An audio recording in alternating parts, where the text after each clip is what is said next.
கர்த்தராகிய இயேசு கிறிஸ்து நாமத்தினாலே உங்களுக்கு என் அன்பின் வாழ்த்துக்களை தெரிவித்துக் கொள்கிறேன். கர்த்தர் நம்மோடு இடைப்படுவார். கர்த்தர் நாம ஸ்தோத்திரம். நல்ல கண்மலையை பற்றி நம்ம பார்ப்போம். கண்மலைகளுக்கும் தேவனுடைய பிள்ளைகளுக்கும் ஒரு பெரிய தொடர்பு இருக்குது வேதத்துல. இந்த கண்மலைன்னா நமக்கும் அந்த கண்மலைக்கும் கர்த்தருக்கும் என்ன தொடர்புன்னு பார்க்கலாம்.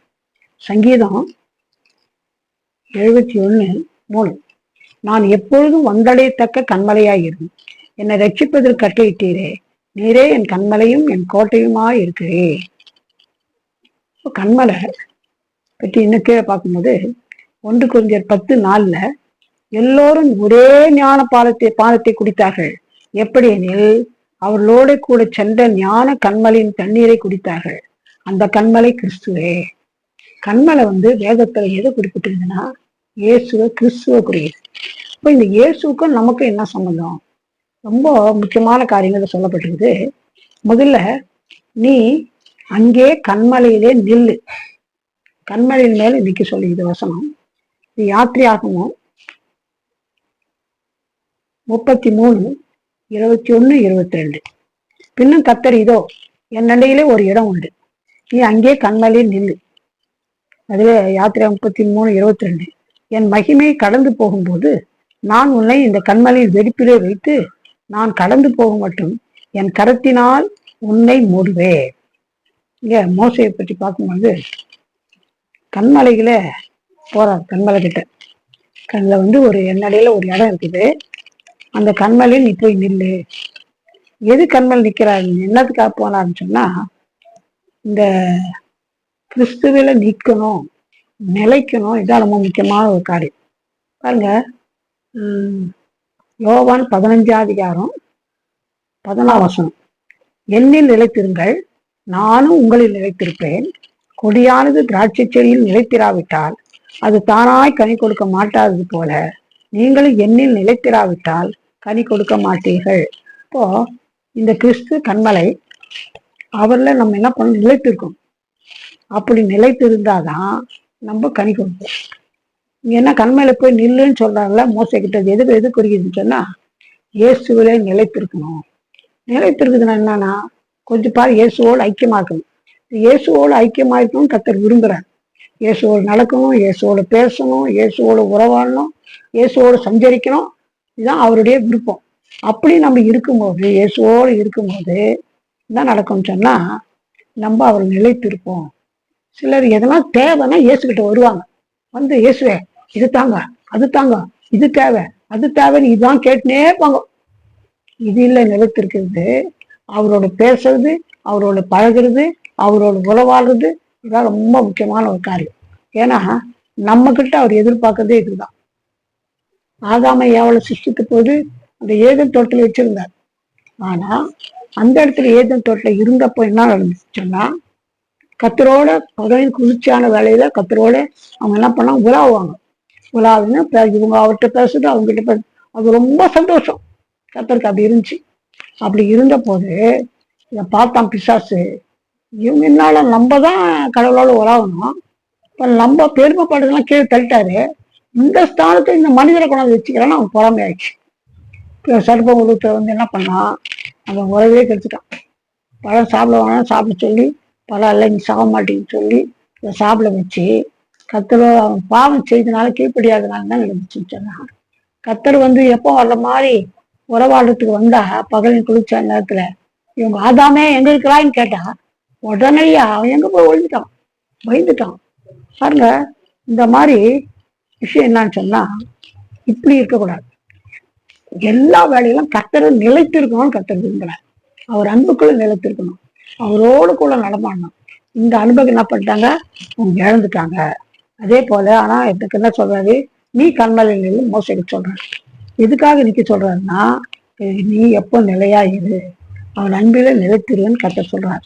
அது மட்டுமல்ல, 24:12 அப்பொழுது கத்தர் மோசையை நோக்கி, நீ மலையின் மேல் என்னிடத்துக்கு ஏறி அங்கே இரு, நான் உனக்கு கற்பனைகளையும் அவர்களுக்கு உபதேசிப்பதற்கு நான் எழுதின நியாய பிரமாணத்தையும் கற்பனைகளையும் கொடுப்பேன் என்றார்.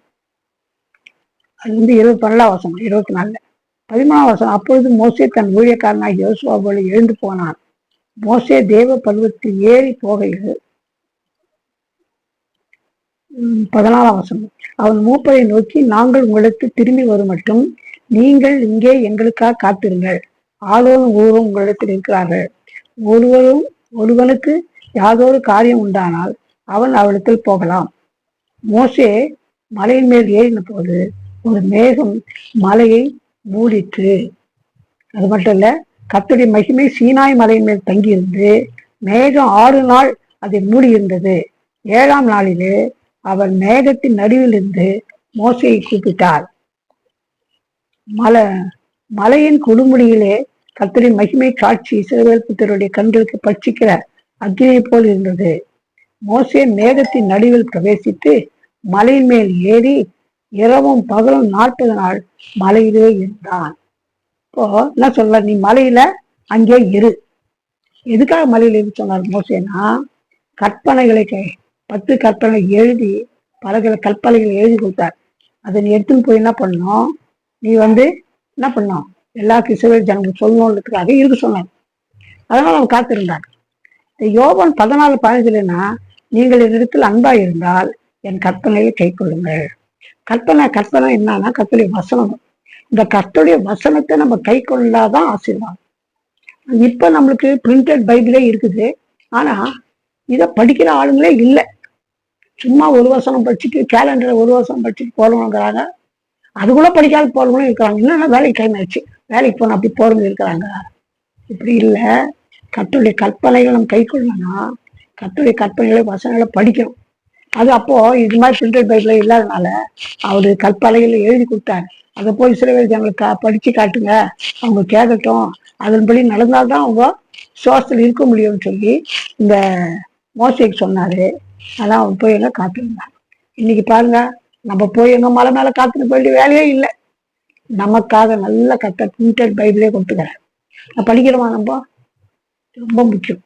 வேதத்தை கண்டிப்பா படிச்சாதான் நமக்கு ஆசீர்வாதம். வேதத்தை படிக்கணும்னா நீ மலையில தங்கணும். ஜனங்க வசனம் கேட்கறதுக்காக மோசே போய் என்ன பண்ணாரு, மலை மேல போய் தங்கினார். தங்கி அதுக்கப்புறம் அந்த கப்பல் எழுதின வசனங்கள் என்ன பண்ணாரு, வாங்கி எடுத்துன்னு வந்தார். அடுத்தபடி நீ அந்த கண்மலையை அடி. இவங்கெல்லாம் போகும்போது யாத்திரையாகவும் 17ஆம் அதிகாரம் 6ஆம் வசனத்துல, அங்கே ஓரேபிலே நான் உனக்கு முன்பாக கண்மலை மேல் நிற்பேன், நீ அந்த கண்மலையை அடி, அப்போது ஜனங்கள் குடிக்க அதிலிருந்து தண்ணீர் புறப்படும் என்றார். அப்படியே மோசே இஸ்ரவேல் மூப்பன் கண்களுக்கு முன்பாக செய்தார். தண்ணி இல்லை, ஜனங்களுக்கு குடிக்க தண்ணி இல்லாம போச்சு. மனாந்தரமா இருந்தாலும் கர்த்தர் அவங்களோட இருந்தார். தண்ணி இல்லை, நாங்க கஷ்டப்படும் போது என்ன சொல்லாரு, என்ன பண்ணேன், நான் உங்களுக்கு ஓரேபில என்ன பண்ணுவேன், மலையில போயிட்டு அந்த கண்மலையில் நான் நிக்கலாம் சொல்லிட்டு இந்த ஜனங்கள்லாம் குடிக்க தண்ணீர் புறப்படணும்னு சொன்னா என்ன பண்ணோம், மோசேகிட்ட இஸ்ரவேல் மூப்பன் கண்களுக்கு முன்பாக இதை செய்யி என்ன சொல்லாரு, மலையை அடி, கண்மலையை அடின்றார். இது எதுக்கு அடையாளம்னா, அந்த அடிச்சும் போது தண்ணி பிச்சுன்னு வந்துச்சு. அந்த தண்ணியை அந்த நாள் சில ஜனங்க குடித்தாங்க. இப்ப என்ன அடையாளம்னா, நம்ம அந்த கண்மலையை அடிக்கணும்னு சொன்னா அது பரிசுத்தாவியை நம்ம பெற்றுக்கொள்ளணும். கட்டத்தை கேட்கணும், ஆண்டவரே எனக்கு பரிசுத்தாவின் அபிஷேகம் வேணும் கேட்கும். அந்த பரிசுத்தாவின் அபிஷேகம் இருந்தாதான் நம்ம கஷ்டங்களை மேற்கொள்ள முடியும், கவலைகளை மேற்கொள்ள முடியும், பிரச்சனையை மேற்கொள்ள முடியும். நமக்கு ஆலோசனை சொல்வாரு, எல்லாமே செய்வார் ஆவியானவர் தான். அதனால நம்ம ஆவியானவரோடு தொடர்பு கொள்ளணும்னா நம்மளுக்கு ஆலோசனை கொடுப்பாரு.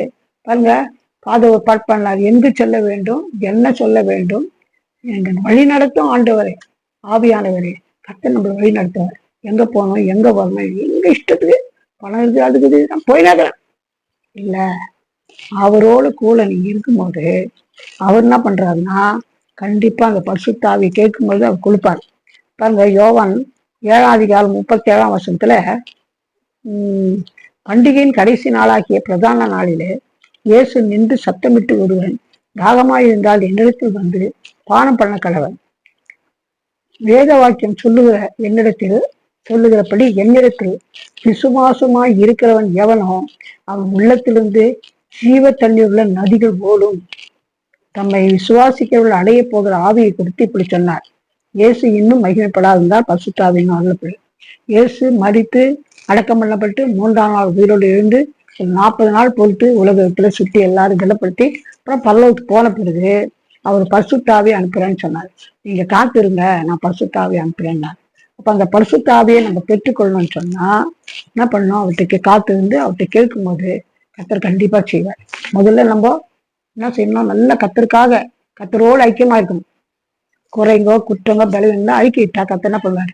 அதை மன்னிப்பாரு. மன்னிச்ச பிறகு நம்ம என்ன பண்ணோம்னா இந்த பரிசுத்தாவை பற்றி நம்ம கேட்கும்போது, நம்ம பரிசுத்தாவை தரும்போது நமக்கு எல்லா விதத்திலும் நம்ம நடத்துவார், ஆலோசனை கொடுப்பார். இது கண்டிப்பா நமக்கு தேவை.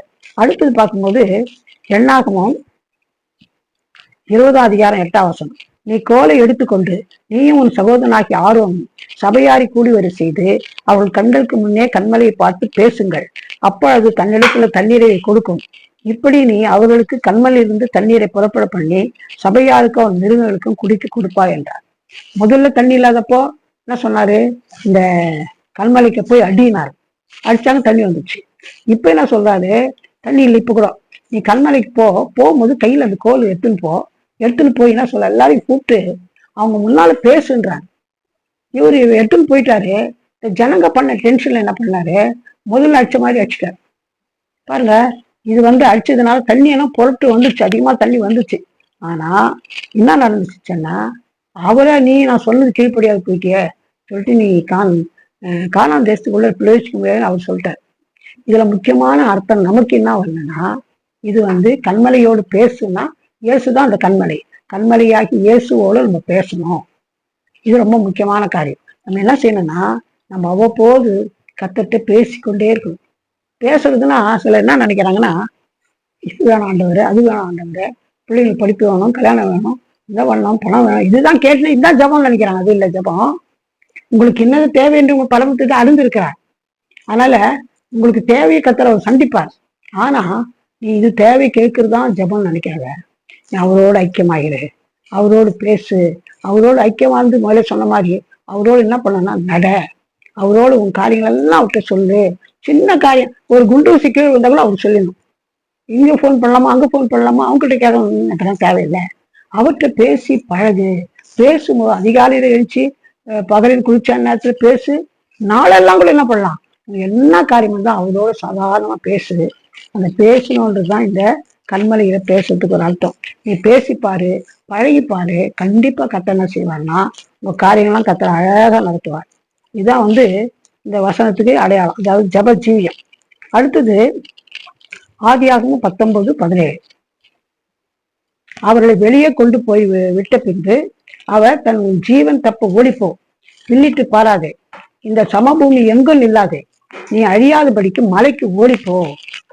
பாருங்க, எங்குமே நிக்காது. இது லோத்துக்கிட்ட சொல்ல, நீ போங்க, அந்த பாவத்தின் மிகுதியா அந்த பட்டணத்தை சோதம்குமார் பட்டணத்தை என்ன பண்ணிட்டாருன்னா கொளுத்திட்டார். அது மாதிரி ஆன பிறகு என்ன நடந்துச்சுன்னு சொன்னா, அவங்க நீங்க போங்க, பின்னிட்டு பார்க்காதீங்க, போங்கன்னா போனாங்க. ஆனா நீ பிழைக்கணும்னு சொன்னா நீ என்ன பண்ணன்னு சொன்னா, நீ என்ன பண்ண, அந்த மலையில போயிருன்ற. இது எதுக்கு அடையாளம்னா, நான் முதலே சொன்ன கண்மலை மலைன்னா இயேசு. அதுல போய் தங்குன்னா உனக்கு ஒரு பாதுகாப்பு. அவன் நான் போக முடியும், எனக்கு பயமாகுதுன்னா பாருங்க.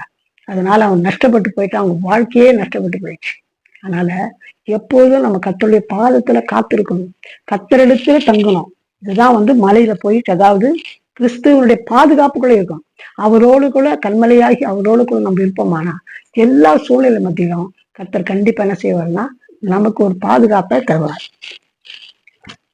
அடுத்ததா பார்க்கும்போது நீதிமொழி 30:26 சத்துவமற்ற ஜந்துவாய் இருந்தும் தங்கள் வீட்டை கண்மலையிலே தோண்டி வைக்கும் குடிமுயல்கள் என்ன பண்ணுமா, கண்மலையில போய் தங்குமா.